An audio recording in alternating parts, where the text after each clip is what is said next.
Normally when I'm on stages like that, I talk about international growth and what to do not to lose the soul. And with Vapiano, we opened 34 countries, and we have been very good in that. And believe me, the speech, what I normally do about growth and internationalization, I really know it by heart. And I wouldn't be so nervous than today, because I'm telling a story what I haven't told before. And that makes me nervous, got sweaty hands and couldn't sleep last night, because I want to tell you a story about teddy bears, but I come to that a little bit later. I want to tell you a story beyond borders, a story how to step outside of the comfort zone.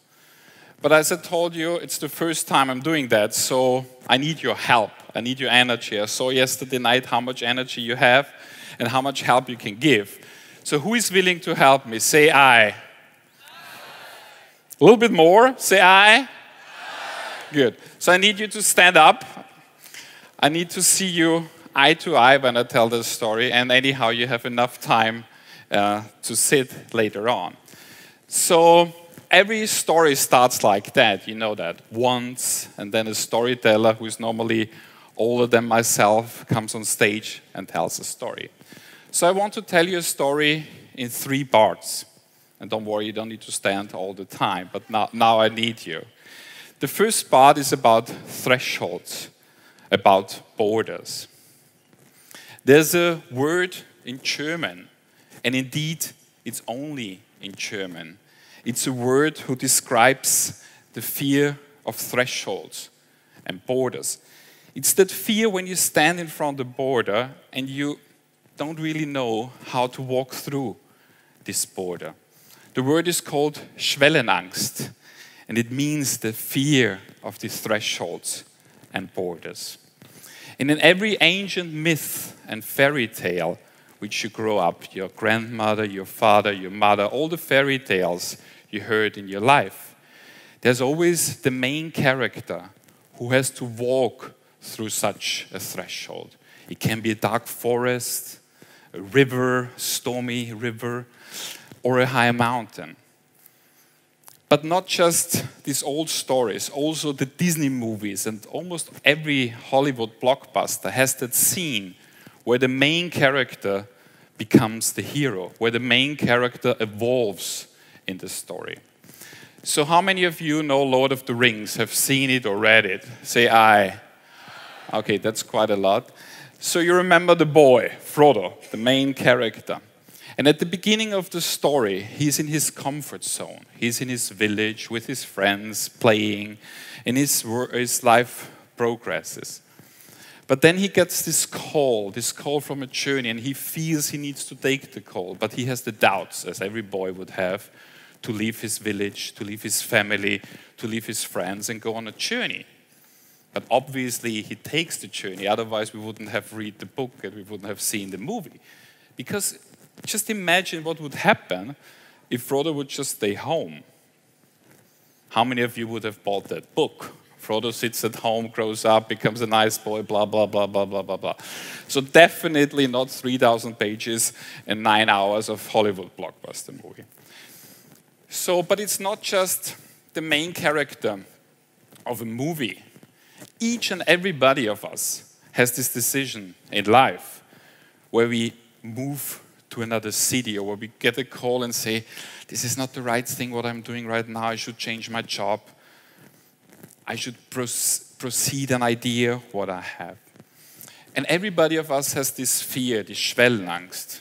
You have it, you have it, and you have it. And I definitely have it. And even Henry, who was on stage here, and all the speakers and all the great leaders of this company, everybody of us has it. Because it's human to have this fear. But if we recognize this threshold and border when we stand in front of a decision in our life as a place of chance, then it becomes an opportunity. And you heard before, Olo, and I didn't even know his speech. At the end of the day, he talked about the same thing. He talked about how he fails and how he proceeds by taking another chance, by taking another risk. So I want to tell you 2 stories where I have done that, and then I hope you share some with me. I had a great job, very comfortable job, made a lot of money, was in executive board, great company, great team. I know my job inside out. I could do it during sleeping. But I somehow felt a call in my life that I need to do something else, that I need to move on. And for 2 years, I was standing on this step. And I thought, okay, should I do it? But then you always walk back because it's so cozy here. Huh? It's the comfort zone. It's the old pattern. Everybody knows what is going on around here. Yeah? But then you always you look out and you see, okay, maybe. And you all have these voices of your friends and your family and your wife and your girlfriend telling you this or that. But you listen to your inner voice of what you really want to do. So I made this step. I'm now cooking ketchup. You had it maybe at breakfast. And I can do funny things like being here on stage and whatever else evolves in the future between us.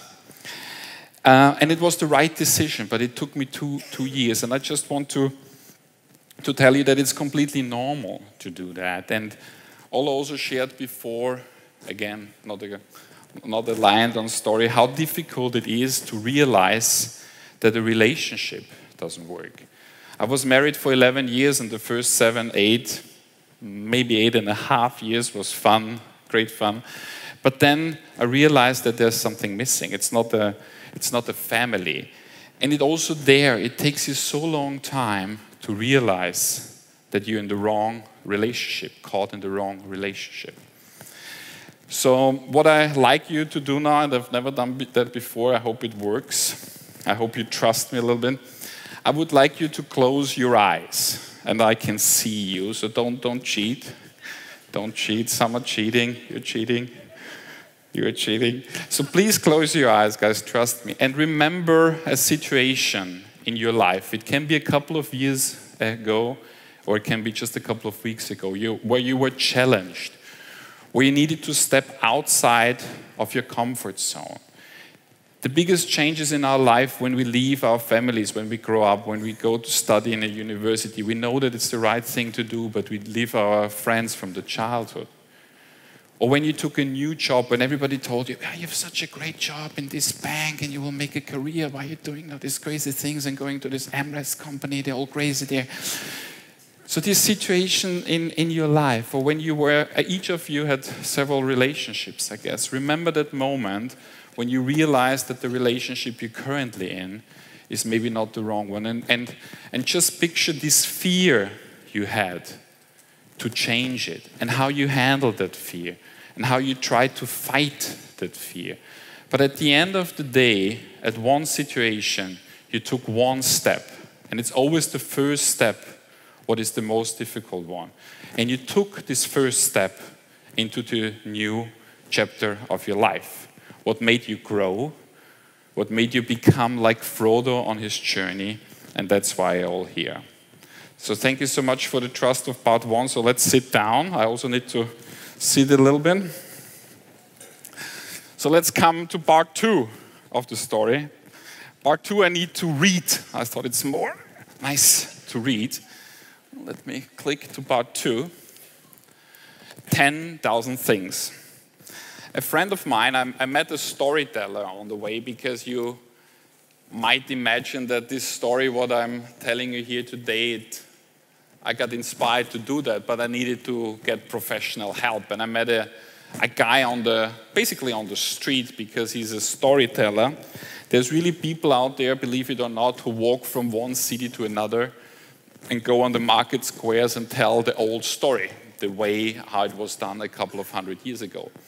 And I met him, his name is Christian, and I told him my teddy bear story, what you're going to hear later on, and said, can you help me to frame that story a little bit, to find old stories out there in the ancient myth, or in the Buddhist world, or in the Muslim world, or in the Farsi world, in the Persian world, stories what tell the same message. So he found an old story for myself, what he modified a little bit.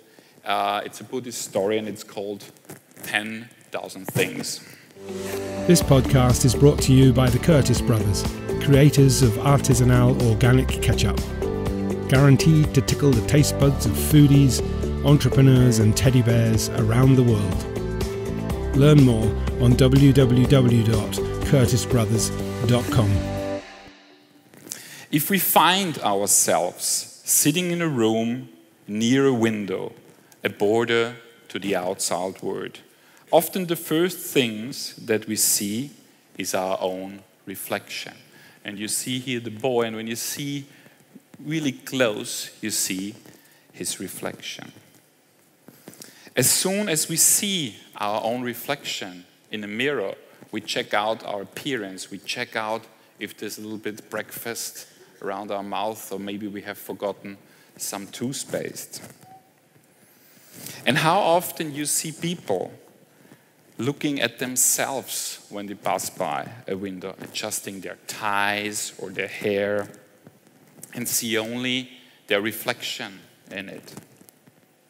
The window, therefore, becomes a mirror which is reflecting their image rather than showing them everything what is beyond the glass.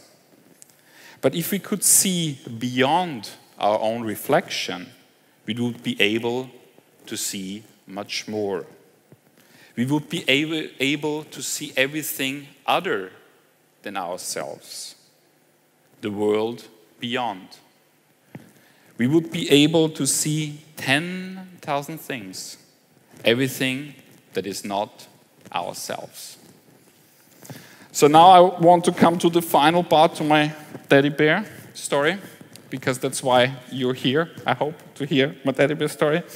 So this is the story I feel comfortable with, because the teddy bear story I told already several times. So how many of you want to hear the teddy bear story? Say aye.